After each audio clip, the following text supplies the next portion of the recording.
Congress parliament ఎన్నికలపై focus పెట్టింది. ఇందులో భాగంగా TPCC chief Revanth Reddy party నేతలతో భేటీ కానున్నారు. మునుగోడు ఎమ్మెల్యే కోమటిరెడ్డి రాజగోపాల్ రెడ్డి నివాసానికి కాసేపట్లో సీఎం వెళ్లనున్నారు. అక్కడి MLA Rajagopal Reddy, Bhuvanagiri parliament MP అభ్యర్థి చామల కిరణ్ కుమార్ రెడ్డితో పాటుగా పార్లమెంట్ నియోజకవర్గ ముఖ్య నేతలతో సమావేశం కానున్నారు. నియోజకవర్గాల వారీగా స్థానిక అంశాలపై రేవంత్ నేతలకు సలహాలు, సూచనలు ఇవ్వనున్నారు.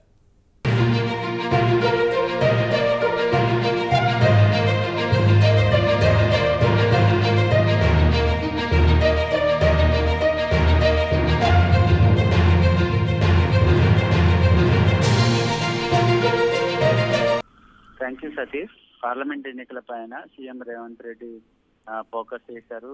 దానిలో భాగంగానే వరుసగా సమీక్ష సమావేశాలు పార్లమెంట్ నియోజకవర్గాల వారిగా సమీక్ష సమావేశాలు నిర్వహిస్తున్నారు. దానిలో భాగంగా ప్రస్తుతం కోమటిరెడ్డి రాజగోపాల్ రెడ్డి నివాసానికి మరి కాసేపట్లో సీఎం రేవంత్ రెడ్డి రాబోతున్నారు. ఎందుకంటే రాజగోపాల్ రెడ్డి నివాసంలో భువనగిరికి సంబంధించినటువంటి పార్లమెంట్ నియోజకవర్గం పైన సమీక్ష సమావేశాన్ని రేవంత్ రెడ్డి నిర్వహించబోతున్నారు. ఎందుకంటే రాజగోపాల్ రెడ్డి భువనగిరి పార్లమెంట్ నియోజకవర్గానికి ఇన్ఛార్జ్ గా ఉన్నారు. అందుకే ఆయన నివాసంలో ఈ సమావేశాన్ని ఏర్పాటు చేయడం జరిగింది. ఈ సమావేశానికి భువనగిరికి సంబంధించినటువంటి డిసిసి అధ్యక్షులతో పాటు మరొక వైపు ఎమ్మెల్యేలు, అదేవిధంగా భువనగిరి పార్లమెంట్ అభ్యర్థి అయినటువంటి చామల కిరణ్ కుమార్ రెడ్డి కూడా ఈ సమావేశంలో పాల్గొనబోతున్నారు. ముఖ్యంగా భువనగిరి పార్లమెంట్ నియోజకవర్గానికి సంబంధించినటువంటి జిల్లా నేతలతో సీఎం రేవంత్ రెడ్డి ప్రధానంగా పార్లమెంట్ ఎన్నికలకు సంబంధించినటువంటి అంశం పైన ఏ విధంగా ముందుకు వెళ్ళాలి, ప్రచార వ్యూహాలు ఏ విధంగా ఉండాలి, అంతేకాకుండా మరొక వైపు